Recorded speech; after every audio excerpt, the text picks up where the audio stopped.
오늘은 시대의 징조를 분별하고 견딥시다 라는 제목으로 함께 말씀을 보도록 하겠습니다. 우리는 때때로 갑작스럽게 터진 일로 당황할 때가 있습니다. 심지어 황망하게 이루 말할 수 없을 때도 있는데요. 어떻게 이렇게 큰 일이 이렇게 급작스럽게 일어나는가 이렇게 싶을 때가 있습니다. 정말 어떤 일은 전혀 손쓸 틈도 없이 갑자기 일어납니다. 그러나 대개는 어느 정도 이상 징후라는 게 있잖아요. 전조 현상이랄까, 사인 이런 게 있기 마련입니다. 문제는 우리가 그런 것들을 별 대수롭지 않게 이렇게 여긴다는 것입니다. 그러다 그런 것들이 서서히 쌓여서 어느 임계점을 넘길 때가 오는데, 그때 이제 일이 일어나는 거예요. 갑작스럽게 일어나는 일은 별로 없다는 말이죠. 이는 사람과의 관계면 관계, 또 건강이면 건강, 어떤 경제적인 문제면 그런 문제, 사건 사고면 사건 사고, 이게 갑자기 오는 게 아니라 인제는 대부분 뭔가 사인을 줘요. 근데 우리가 그거를 대수롭지 않게 여기다 오는 거 뻥 하고 터지면 그때 이제 놀래고 이제 당황스럽게 이런 말할 수가 없는 거죠. 심지어 이런 이상 징후, 전조 현상이랄까요? 이런 것은 천재지변에도 나타납니다. 다음은 이를 잘 파악하고 대처한 사례와 이제 그렇지 못한 그런 사례의 극명한 차이를 보여주는데요. 1972년 2월에 중국 라오닝 성이라고 하는 그 하이청, 거기와 또 성양시 일대에 규모가 작은 지진이 빈번하게 발생했습니다. 이때 마을 주변에 이상한 징후들이 자주 목격되었다고 그래요. 이게 우물의 거품이 끌어오르는데 이게 끊임없이 끌어오르는 거예요. 그리고 지구멍에서 지가 기어나와서 푹 하고 쓰러지고, 또 겨울잠을 자야 할 뱀들이 그 구멍에서 나와서 얼어 죽기도 하고, 또 기르던 닭이나 개들이 굉장히 불안해하고 이런 일들이 있었다고 그래요. 그러자 이 중국 당국은 대규모 지진이 임박했음을 예견하고 주민 100만 명, 굉장한 숫자죠, 이게 대피령을 내렸다고 합니다. 그로부터 정확하게 사흘 뒤에 대규모 규모 7.3이라고 하는 대지진이 일어났는데, 이를 통해서 수만 명의 피해를, 목숨을 앗아갈 수 있는 그런 피해를 줄였는데, 이게 지진의 어떤 역사에 있어서도 굉장히 예보적인 성공 사례라고 지금도 회자가 된다 그래요. 근데 반면에 이 하이청 지진이 있고 1년 뒤에 발생했지만 이 전조 현상을 알아채지 못해서 수십만 명의 어떤 피해를 낳은 지진이 있습니다. 무려 24만 명이 숨졌다 그래요. 20세기 최대 최악의 지진이라고 불리는 중국 당산의 대지진이 그겁니다. 여러분, 당산 대지진이라고 좀 들어봤을 겁니다. 이때도 우물에서 칙칙거리는 소리, 김이 솟아오르고 수심이 갑자기 낮아지고 동물들이 대이동하는 일들이 일어났다고 그래요. 현지 주민들 중에는 지진 발생 전에 수만 마리의 잠자리가 갑자기 줄지어서, 또 새들이 200에서 300m나 돼서 줄지어서 서쪽으로 날아가는 것이 보였는데도 대부분 관심을 갖지 않았다고 합니다.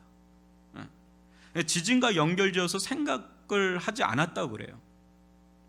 그리고 며칠 뒤에 7.6이라고 하는 대지진이 이 공업도시였던 이 당산을 초토화시키는데 몇 초 만에 그냥 24만 명이 죽었다 그래요. 아마 여러분도 놀래지도 않는데 우리 일이 아닌가 보다 그러는데, 굉장한 사건이 이게 영화로도 굉장히 나왔던 그런 겁니다. 지난주에 우리가 살펴봤던 이 말씀에서 제자들은 예수님으로부터 어떤 얘기를 들어요? 충격적인 얘기 듣잖아요. 자기들이 절대 무너지지 않을 거라고 하는 이 성전의 충격적인 미래에 대해서 듣고 어안이벙벙했던 거죠. 어떻게 이런 일이 있을 수 있을까? 그거에 대해서 예수님을 따르던 그들에게 이 상황은 그냥 무시하고 넘어갈 수 있는 상황이 아니니까, 그렇다고 무턱대고 받아들이기에는 너무 믿겨지지가 않으니까 오늘 다음과 같이 질문을 하는데, 여러분 3절과 4절을 한번 보시면 교독으로 읽어볼까요? 예수께서 감난산에서 성전을 마주대하여 앉으셨을 때에 베드로와 야고보와 요한과 안드레가 조용히 묻되 우리에게 이르소서 어느 때에 이런 일이 있겠사오며 이 모든 일이 이루어지려 할 때에 무슨 징조가 있사오리이까? 네, 어느 때 이런 일이 있겠으며 이 모든 일이 이루어지려 할 때에 무슨 징조가 있사오리이까? 뭐예요? 한마디로 성전이 무너지기 전 그것을 알리는 어떤 이상 징후, 전조 현상, 어떤 특별한 사인이나 징조, 그게 있습니까? 이렇게 묻는 겁니다. 이는 만약 그런 일들이 일어나는 것을 본다면 그때는 정말 성전이 무너진다는 이 말도 안 되는 것 같은 그 말을 믿겠다라는 그런 심산인 거예요. 사랑하는 성도 여러분, 우리가 성경에 기록된 많은 부분, 특히 온 인류 가운데 장차 일어날 미래에 대한 말씀들은 어때요, 여러분? 그게 확 믿겨지십니까? 좀처럼 받아들이기도 믿기도 어렵습니다. 진짜 이런 일이 일어날까? 진짜 일어날까? 그런 거죠. 그렇다고 또 거부하기도 또 믿지 않기도 애매합니다. 또 이게 만에 하나, 지금이야 모르지만 만에 하나 이게 일어나기라도 하면 어떡하나 싶은 마음에 보험이라도 들어놓듯 이렇게 여기는 자들이 있습니다. 그래서 우리들은 나름의 안전지대를 마련합니다. 야, 누구누구야, 머리로만 동의하고 인정해도 돼. 그것도 믿는 거야. 머리로만 동의하고 믿으라는 거야. 삶이야 다들 비슷하지 않겠어? 유별나게 굴지 마. 너 정말 성경 그대로 믿고 살려고 그래? 누구누구야, 이 세상 어떻게 살아가려고 그래? 그렇게 해서 못 살아. 어떻게 성경 말씀 그대로 믿고 그렇게 살아갈 수가 있겠어? 야, 이 세상이 얼마나 좋은데, 누릴 것도 많고 가질 것도 얼마나 많니? 그렇게 비관적으로 바라보지 마. 얼마나 이 세상 아쉽냐? 너 마음껏 누리고 잘 살아. 그 천국 가. 이 세상에서도 잘 살고 천국도 가고. 야, 일석이조 아니냐? 너 구원받은 거 믿지? 그럼 됐어. 뭐 그렇게 살 필요 없어. 믿으면 됐잖아. 괜찮아. 이게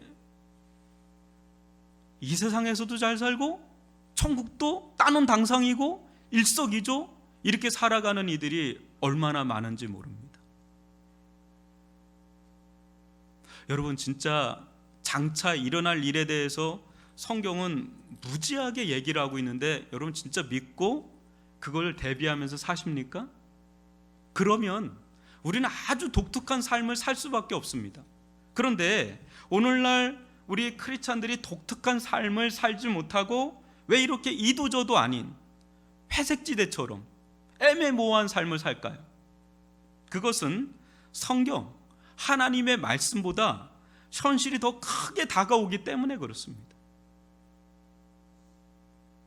우리가 마주하는 현실을 더 믿고 의지하기 때문에 그렇습니다. 하나님을 더 믿고 의지하기에는 우리가 마주하고 있는 현실이 더 크고 그걸 더 의지하게 되고 더 바라보게 되고 그렇게 된다는 거죠. 그래서 성경의 말씀 따로 우리의 삶 따로 이렇게 분리해서 살아갈 때가 많죠. 크리스찬들은 어떤 자들입니까? 여러분, 크리스찬들은 어떤 자들이에요? 크리스찬들은 보이지 아니하나 분명히 존재하는 하나님의 나라를 기준 삼아서 오늘날 주어지는 이 땅의 삶을 살아가고 변혁시키는 자들이 크리스찬인 줄 믿습니다. 반면에 믿지 아니하는 자들은 어때요? 이 세상을 기준 삼아서 이 땅의 삶을 자기가 원하는 방향으로 살아가는 그런 자들입니다. 그때 이 다가오는 미래의 어떤 전조 현상들이 있는데 그런 것들이 곳곳에 보여도 무시하기 일쑤예요. 오히려 그런 일들이 일어나면 더 현실적이어지는 거예요. 야, 이러다 큰일 나겠다, 이러다 망하겠다, 안 되겠다 하면 더 현실적이어지는 겁니다. 코로나19 같은 이 상황 속에서 여러분 이거를 받아들이는 사람마다 달라요. 이걸 어떻게 받아들여야 되나? 막 이럽니다. 근데 코로나19 같은 경고등이 아무리 막 울려도 들리지 않는 자에게는, 보이지 않는 자에게는 이게 들리지도 보이지도 않는 겁니다. 야, 이럴 때 이게 어떻게 살아야 되지? 야, 이렇게 살아야 된다. 이렇게 살아야 된다. 안전지대, 안전책을 막 마련하는데 그가 성경과 멀어질 수가 있다는 거죠. 저는 오늘 말씀을 통해서 하나님께서 크신 자비를 베푸사 마지막 때 우리에게 보여주는 이상 징후들이 있다는 거예요. 전조 현상들이 있다는 거예요. 사인이 있어요. 그것이 무엇인지 깨닫고 깨어 준비하는 성도들이 되기를 주님의 이름으로 축원합니다. 여러분, 우선 이 성전이 무너지기 전에 반드시 일어날 일이 있는데 미혹하는 자들이 먼저 일어난다는 겁니다. 여러분, 5절로 7절을 교독으로 읽어보겠습니다. 예수께서 이르시되 너희가 사람의 미혹을 받지 않도록 주의하라. 많은 사람이 내 이름으로 와서 이르되 내가 그라하여 많은 사람을 미혹하리라. 예수님의 이 예언이 있은 후에 40년 후인 AD 70년경, 예수님이 AD 30년경에 십자가에서 죽으셨잖아요. 그로부터 40년 뒤인 AD 70년경에 정말 로마의 티토 장군에 의해서 예루살렘은 완전히 함락됐습니다. 이때 성전이 다 무너져 버립니다. 이때의 광경을 요세푸스라고 하는 일반 유대 역사가가 뭐라고 기록을 했냐면, 한번 보십시오. 카이사르는 도시 전체와 성전을 땅만 남도록 휩쓸어 버리라고 명령했다. 도시를 둘러싸는 모든 성벽이 땅까지 낮아질 만큼 완전히 파괴되어 장차 이곳의 방문자들이 이 도시에 사람들이 살았었다고 생각할 만한 근거가 전혀 없었다 할 정도로 이 로마를 내세운 예루살렘 성을 향한 이 하나님의 심판이 얼마나 철저했는지 보여주는 그런 장면입니다. 이 사람은 믿는 사람이 아니라 일반 역사가야. 그 사람이 객관적으로 기술한 요세푸스라고 하는 그 역사가 책이 있어요. 그런데 이런 일이 있기 전에 40년 동안 하나님은 끊임없이 이 경고의 사인을 보냈습니다. 일어날 거다, 이런 일이. 그 첫 번째가 뭡니까? 오늘 5절에서 6절 우리가 본 것처럼 자기가 자칭 메시아다, 그리스도다 하는 이들이 등장한다는 거예요. 이제 그런 자들이 막 등장하면 그때가 가까이 왔구나 이렇게 예견하라는 겁니다. 실제로 AD 66년부터 로마를 향한 유대의 반란이 시작되었는데 그 4년의 반란 동안 70년경에 이제 끝난 거예요. 4년 동안 반란하다가. 근데 그 전에 십수년 동안 이 자기가 메시아라 자처하는 이들이 막 일어났습니다. 그리고 오늘날 전 세계에서 하나님이 가장 많은 나라가 어딘지 아시죠? 우리나라입니다. 내가 그리스도다, 예수다라고 하는 제일 많은 사람 나오는 나라가 우리나라라고 그래요. 근데 이게 오늘날만 있는 게 아니라 이미 이때도 있었다는 거예요. 그래서 대표적으로 50년대 중반에 이 드다라고 하는 사람이 일어나서 여러 표적을 나타내면서 많은 사람들을 현혹시켰다는 기록이 있습니다. 또 요세푸스는 갈릴리의 유다를 이야기하면서 이 사람이 신적인 영감을 주장해서 수많은 사람들을 광야로 이끌어서 하나님의 해방을 막 기다리는 종말론자, 시한부 종말론자 같은 그런 거, 예전에 우리 다미 선교인가요? 막 이런 일들이 옛날에도 있었어요. 수천 년 전에도 있었고 이 외에도 뭐 여러 사람들이 있었습니다. 이때 당시에. 근데 이런 일들이 일어나면 마치 대지진이 있기 전에 아까 말했던 수많은 어떤 동식물들이 시그널을 보내잖아요. 그런 것처럼 곧 재앙이 미칠 것이다 이렇게 간파해야 한다는 거죠. 그러나 그것을 하나님의 심판과 연결짓지 않고 그냥 그 자체로만 보는 거야. 저런 사람들이 일어났구나. 그러한 그냥 우연히 일어난 일이겠구나. 뭐 그런 일도 일어날 수 있겠지 하고 여긴다면 더 이상 답이 없는 겁니다. 이렇게 얘기를 했는데 우리는 이 시대 흐름 속에 일어나는 일들을 단순히 단순한 어떤 발생 또 우연의 산물로 치부해서는 안 됩니다. 하나님의 섭리는요, C.S. 루이스가 한 말처럼 우연을 가장하고 일어나는 필연입니다. 그래서 하나님의 눈으로는 우연이 없어요. 여러분, 우연히 일어난 것 같잖아요. 우연은 없다는 거. 우린 그걸 믿잖아요. 여러분, 코로나19는 과연 우연히 일어난 것일까요? 우한에서 그냥 자연 발생적으로 우연하게 일어난 일일까요? 그 가운데 이 자칭 내가 메시아다, 그리스도다, 예수다, 하나님이다라고 하는 이 이만희 교주라고 하는 신천지 이 사태가 우연히 벌어진 일일까요? 묘하게도 코로나19가 아니었다면 만천하에 이 신천지의 실체가 이렇게까지 드러날 일은 없었을 것입니다. 저는 그렇게 드러나지 않을 거라고 보거든요. 근데 뭐 만천하에 얼마나 드러났는지요. 또 교회의 힘으로는 도무지 이 신천지의 피해는 너무 막심했지만 도무지 교회의 힘으로는 막을 수가 없었어요. 파죽지세로 신천지의 세가 커졌었거든요. 근데 이 사태로 정부나 뭐 언론 뭐 방송에서 교회가 해야 될 일을 다 해줬어요. 막 교육해주고 신천지는 이런 곳이다, 이렇게 예방해야 된다, 이런 곳이다 막 해주는데 이게 우연의 일일까요? 여러분도 어떻게 보십니까?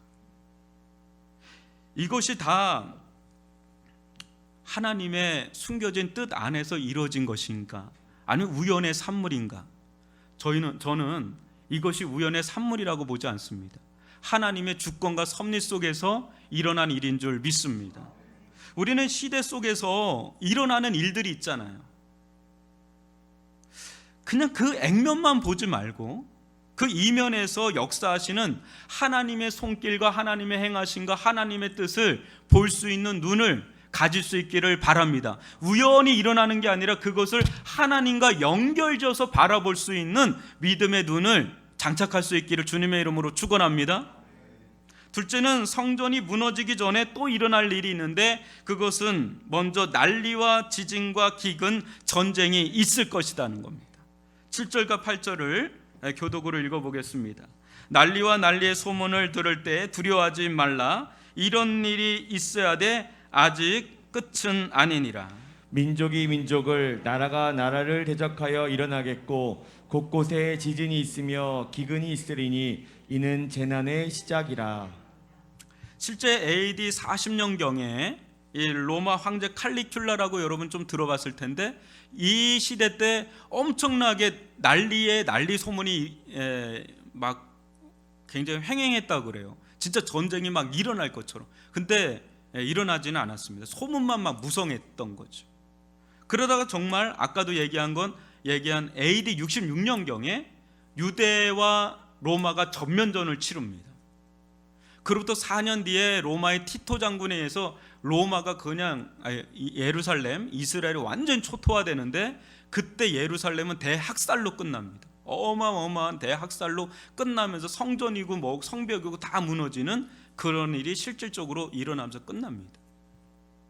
그런데 그렇게 되기 전인 AD 61년에 프루지아라고 하는 그 지역에 지진이 크게 일어나고 또 여러분도 잘 아는 폼페이라고 하는 도시 AD 63년경에 화산으로 완전히 도시가 사라져버리는, 지금도 유적으로 남아있지 않습니까? 그런 일이 일어나고 또 클라디우스 황제 때 기근이 연거푸 막 일어나는, 지진과 기근과 전쟁과 막 이런 것들이 연거푸 막 일어나면서 마치 이게 산딸이 가까우면 막 그 통증이 막 있잖아요. 이렇게 계속 그 주기적으로 오다가 산딸이 가까우면 막 그게 빨라지고 강도가 큰 것처럼 하나님의 심판이 임하기 전에 막 이런 일들이 주기적으로 강력하게 막 일어난다는 거죠. 그런 일이 막 일어날 때 예수님의 말씀을 빨리 기억을 해야 되는 거죠. 예수님은 이런 일들이 일어날 때 자신이 전한 말을 믿고 준비하라고 하시는 겁니다. 지금 이 말씀이 마가복음이잖아요. 마가복음은 여러분 AD 70년 전에 쓰여진 거예요. 그러니까 이게 뭐예요? 지금 이 마가복음을 접하고 있는 성도들이 이 예수님의 말씀을 전해 들으면서 이런 일이 일어날 때 빨리 영적으로 깨어서 준비하라는 거예요. 그런 걸 미리 이제 예수님이 주신 거지요. 갑자기 그런 일을 하나님께서 하시지 않아요. 다 우리에게 기회와 뭔 걸 다 주십니다. 다. 그래서 그런 때가 이제 올 때 주님은 먼저 7절에서 뭐라 그래요? 두려워하지 말라 그래요. 두려워하지 말라. 호들갑 떨지 말고 막 두려워하지 말라는. 왜냐하면 그것은 본진이 오기 전에 오는 마치 여진처럼, 일어날 일이라는 거예요. 이제 시작이다는 거예요. 그건 재난의 끝이 아니라 이제 시작에 이제 불과하다. 이제 막 시작할 거다. 이제 그런 것이 올 때 과도하게 두려워하기보다는 어떻게 하라는 거? 깨어 주의해야 한다. 이렇게 말씀하고 있는 겁니다.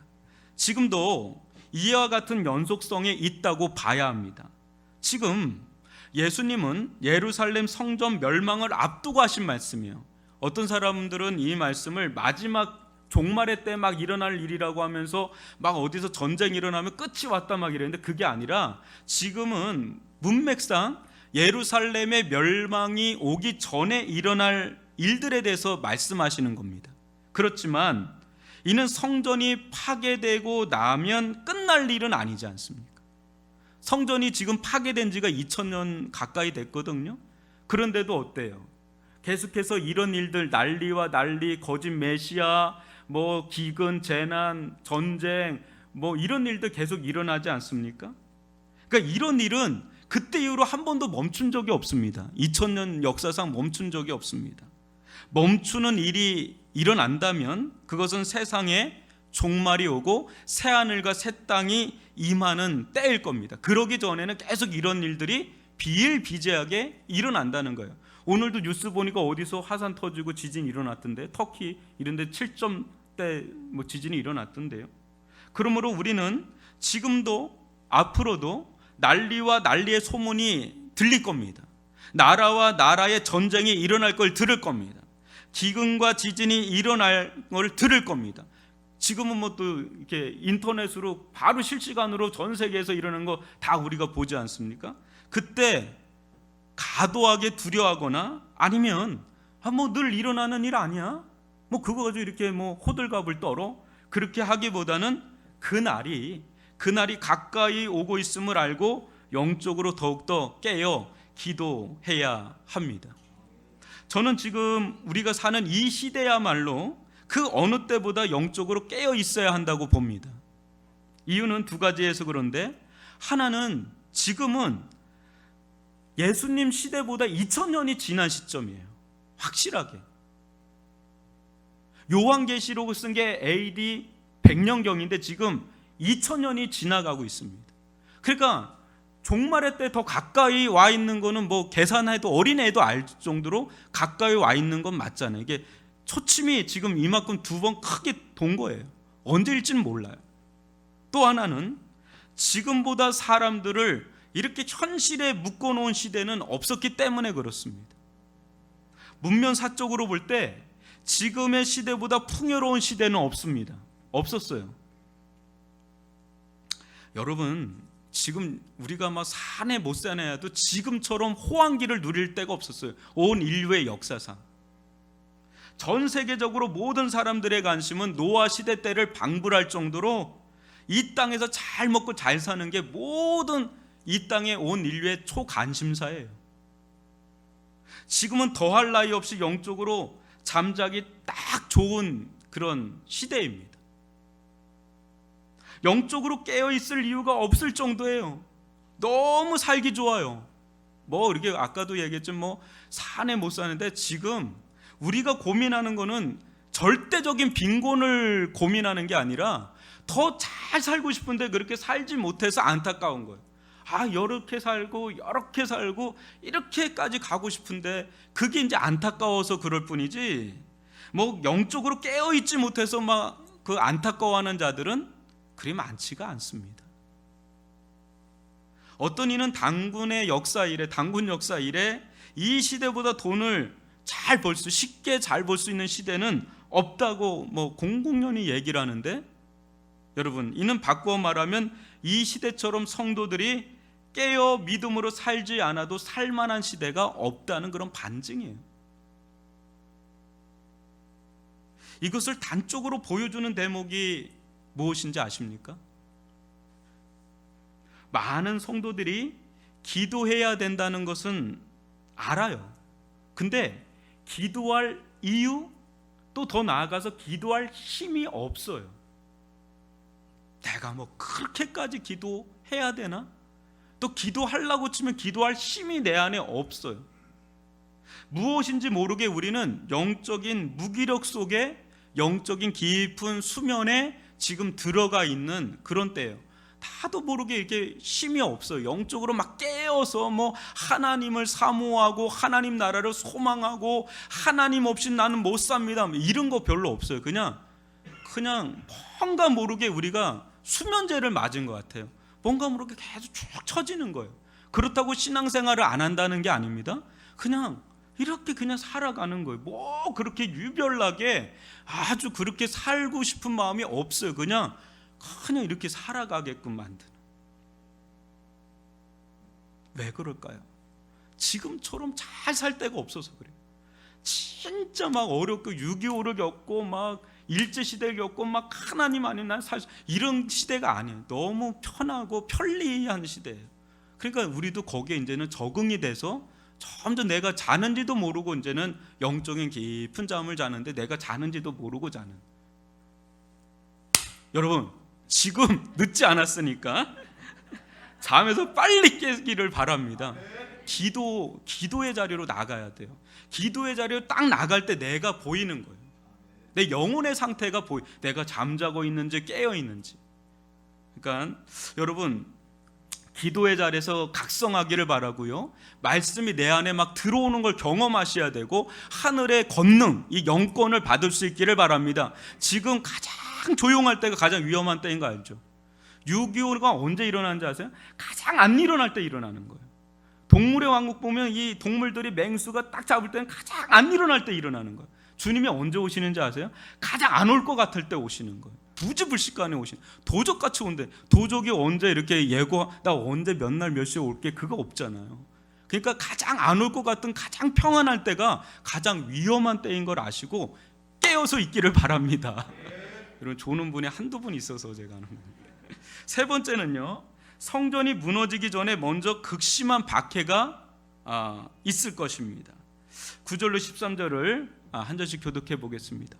너희는 스스로 조심하라. 사람들이 너희를 공에 넘겨주겠고 너희를 회당에서 매질하겠으며 나로 말미암아 너희가 권력자들과 임금들 앞에 서리니 이는 그들에게 증거가 되려 함이라.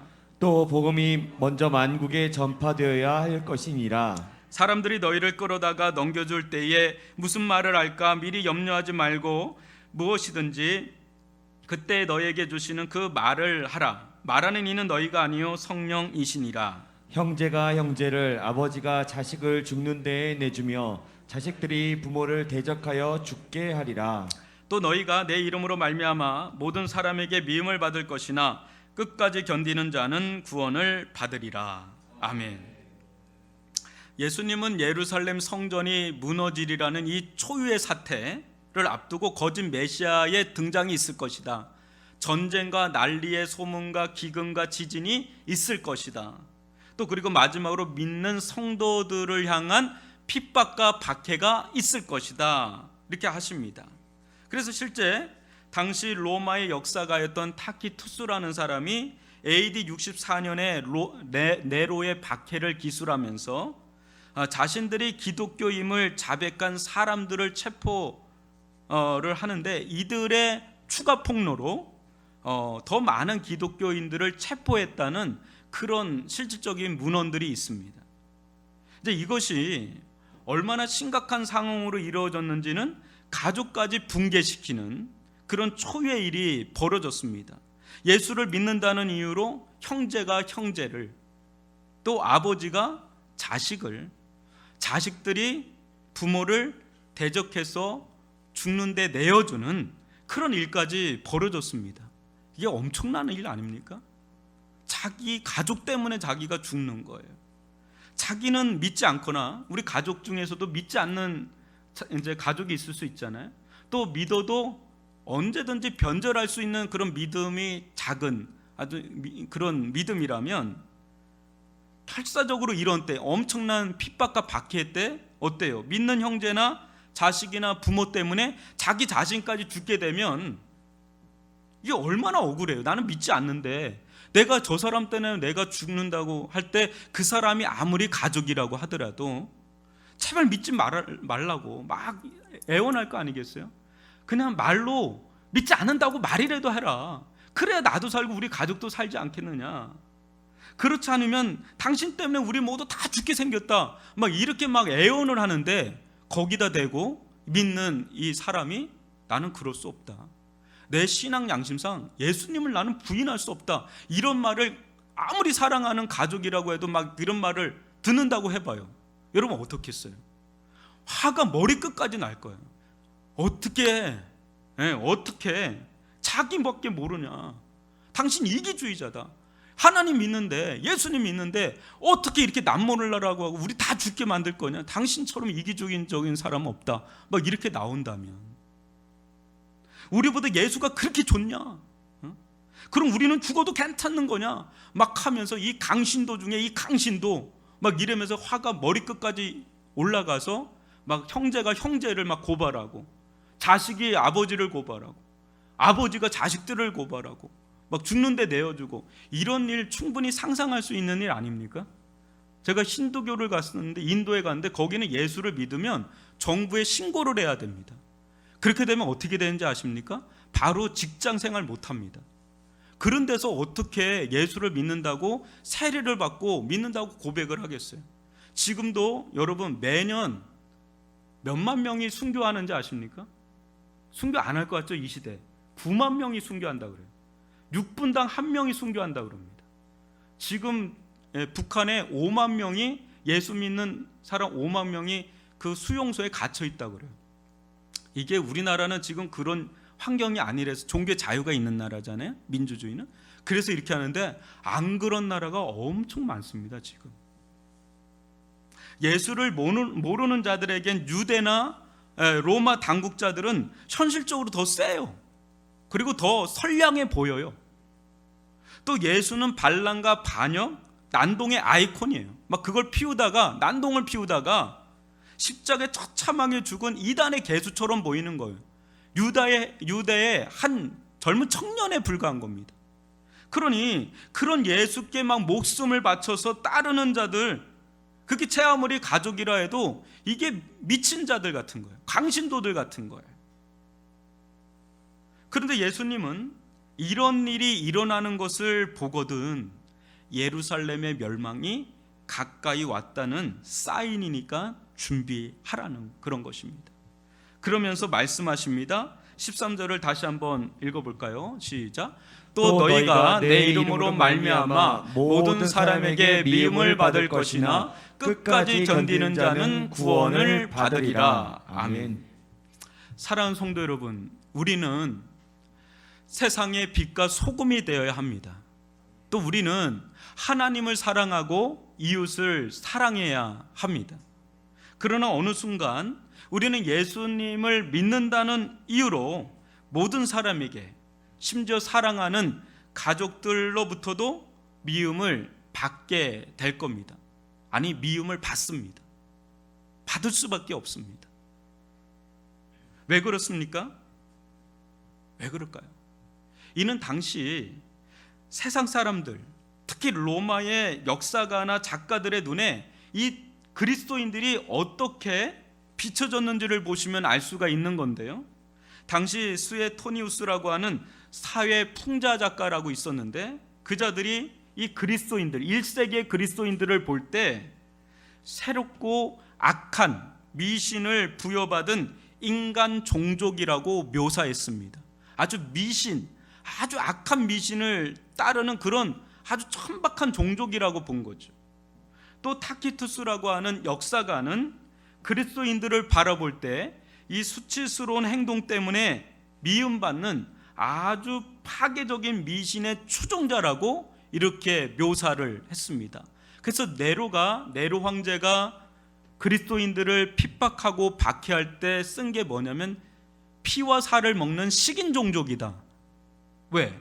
예수의 피를 먹고 마신다고 하는 성찬식을 그렇게 호도해서 식인 종족이다 하면서, 그래서 그렇게 엄청난 핍박과 박해를 한 겁니다. 완전히 미신 덩어리죠.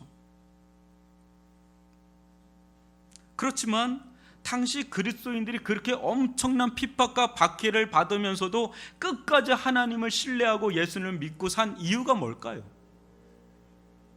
정말 미치광이처럼 광신도가 되어서 그런 것일까? 아니면 바보 천치에서 그런 것일까? 아닙니다. 여러분도 아시다시피 나중에는 로마 대제국의 국교가 뭘로 변해요? 기독교로 변하잖아요.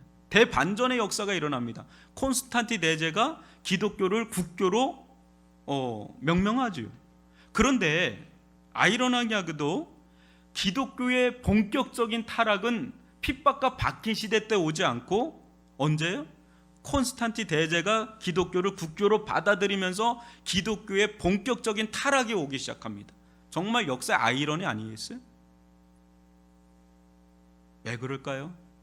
왜 그렇게 핍박받고 막 박해받을 때는 기독교가 생명력이 넘치고 그렇게 거룩한 능력을 가지고 있었는데 기독교가 국교가 되면서 왜 이렇게 타락하고 변질했을까요? 그것은 그리스도인들이 세상 사람과 다른 삶, 아주 독특한 삶을 살 수밖에 없는 이유는 진짜 세계를 봤기 때문에 그렇습니다.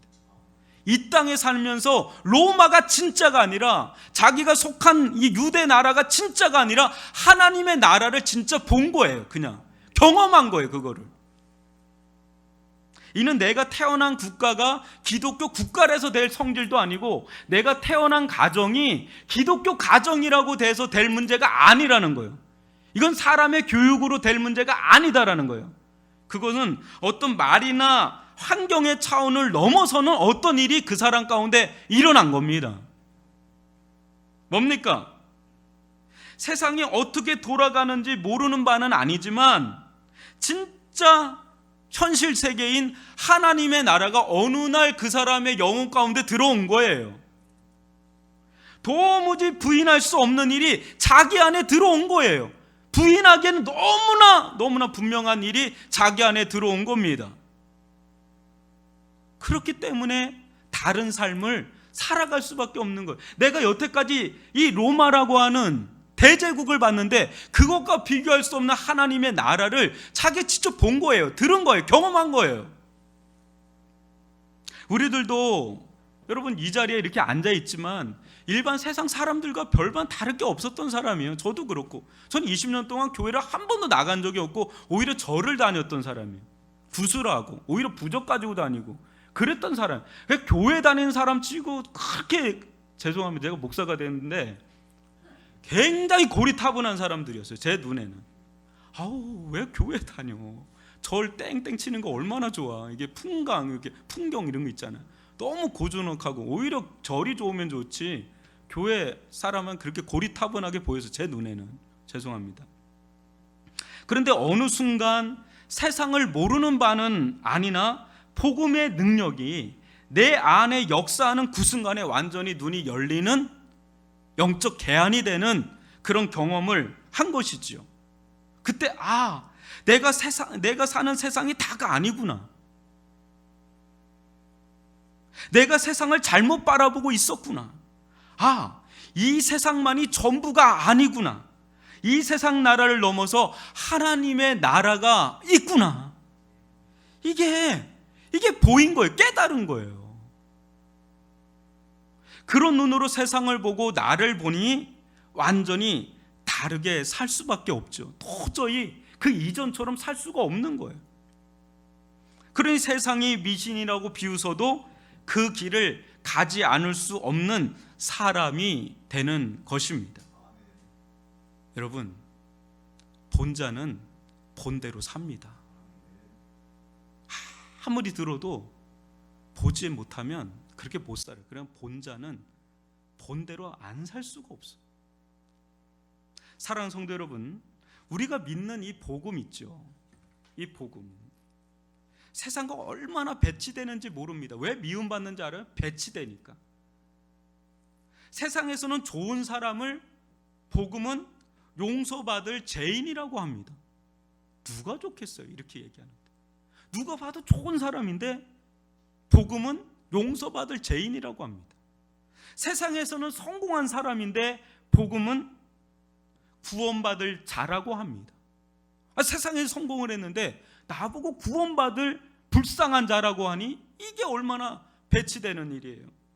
세상에서는 가치 있는 길인데 복음은 위험한 길이라고 합니다. 넓은 길로 가지 말라, 좁고 협착한 길로 가라. 얼마나 부딪혀요.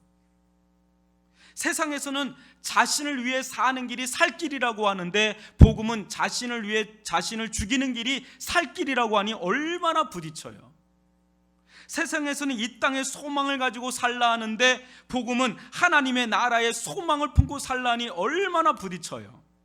세상에서는 많은 것을 소유하고 누리며 살라 하는데 복음은 많은 것을 나눠주며 섬기며 살라니 얼마나 부딪혀요. 그러니까 미움을 받는 거예요. 그러니 복음이 제대로 선포되면 상당히 불편합니다. 상당히 불쾌해져요. 어느 순간엔 불쾌하기까지 해요. 교회도 처음에 이제 오시는 분들이 계세요. 그리고 교회 오면 일단 편안해요. 사람들도 좋고 마음의 쉼도 누리고, 전쟁같이 살다가 교회 오면 그렇게 편하고 심지어는 잠도 못 자던 자가 교회 오면 그렇게 잠이 잘 와. 특히 목사님 설교할 때 잠이 그리 잘 와. 그래서 주무셔야 돼요. 어디서 그렇게 세상에서도 못 주무시는데 여기 와서라도 주무셔야지.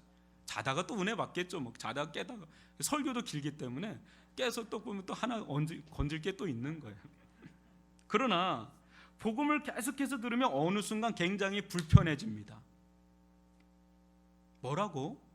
내가 구원받아야 할 죄인이라고? 뭐야 이거? 내가 무엇을 그토록 잘못했다고 심판받을 죄인이라는 게야? 내가 지금까지 얼마나 열심히 살아왔는데, 내가 우리 가정 지키려고 얼마나 아둥바둥하면서 열심히 살아왔는데 뭐라고? 내가 죄인이라고? 심판받는다고? 내가 뭐 잘못된 것이라고? 이게 말도 안 되는 소리를 하고 있네 하면서 어느 순간부터 마음이 그렇게 불편해져요. 교회 와서 마음 편하게 쉬다가 가야 되는데 어느 순간부터 되게 불편스럽고 불쾌하기까지 그럴 때가 옵니다. 그러다 어느 날 이 복음의 능력이 임하고 은혜가 그 영혼을 강타할 때가 있어요. 그 늘 듣던 얘기인데, 늘 알던 것 같았는데 그게 막 능력으로, 은혜로 내 영혼을 강타하고 들어갈 때가 있습니다. 그때 그 완고하고 돌덩이 같은 그런 마음을 품었던 그 마음이 부서지고 깨지고 막 변화가 일어나는데, 막 50이 넘고 60이 넘고 70이 넘은 어르신 같은 분들이 어린아이 같이, 마음이 어린아이 살결같이 막 변하는데 눈물 주룩주룩 막 흘리면서 회개의 눈물을 흘리기 시작을 하는데, 이게 내가 하는 게 아니야. 복음의 능력이 임한 거야. 하나님의 나라가 진짜 그 말로만 듣던 하나님의 은혜가 자기 속의 영혼을 강타고 들어오는데, 그때 고백합니다. 목사님, 내가 다른 사람들은 모르겠고 이제 예수님의 말씀이 무슨 말씀인지 이제 알겠습니다. 근데 이제 예수님이 보입니다.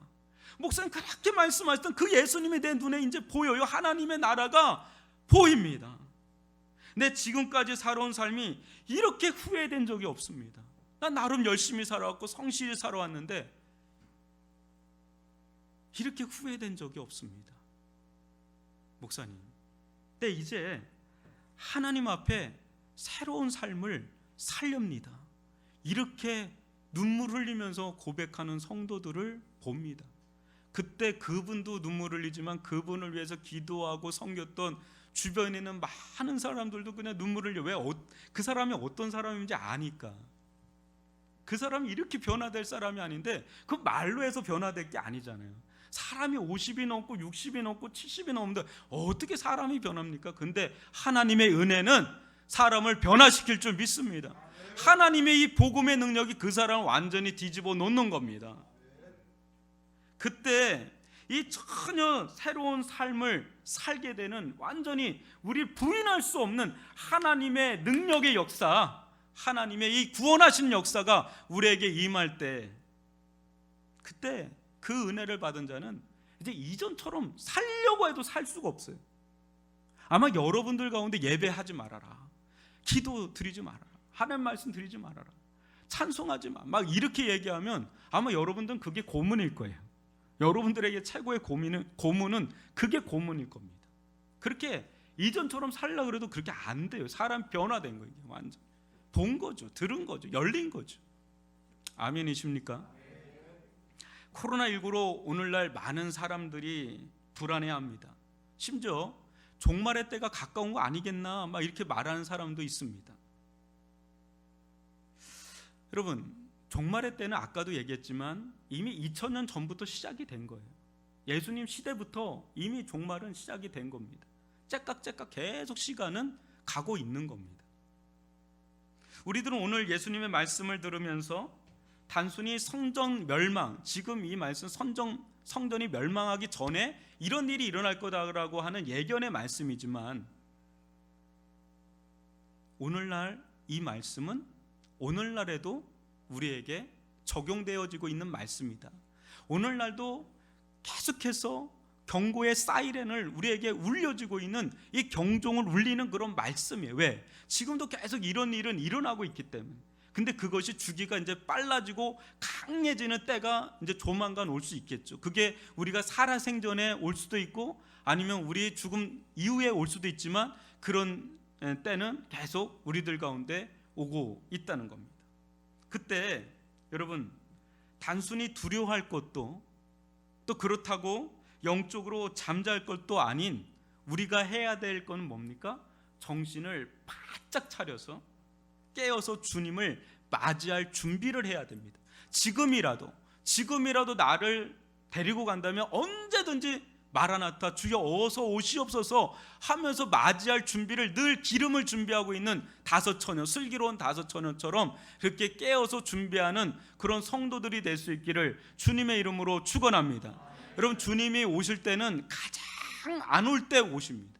가장 평안할 때 오십니다. 그렇기 때문에 지금 이 코로나19를 저는 엄청난 사인으로 보고 있거든요. 이 안에 엄청난 하나님의 메시지가 수년을 통해야 이 메시지가 다 풀릴 정도로 엄청난 암호들이 이 코로나19 가운데 있다고 저는 봅니다. 이때 우리가 해야 될 것은, 여러분, 절대 어떤 일이 일어나도 주님을 믿는 믿음에서 떨어지지 않도록 끝까지 견뎌야 합니다. 끝까지 건지는 자, 그 자는 구원을 받는 줄 믿습니다. 그런 은혜가 저와 여러분들 가운데 충만하기를 주님의 이름으로 축원합니다. 기도하겠습니다.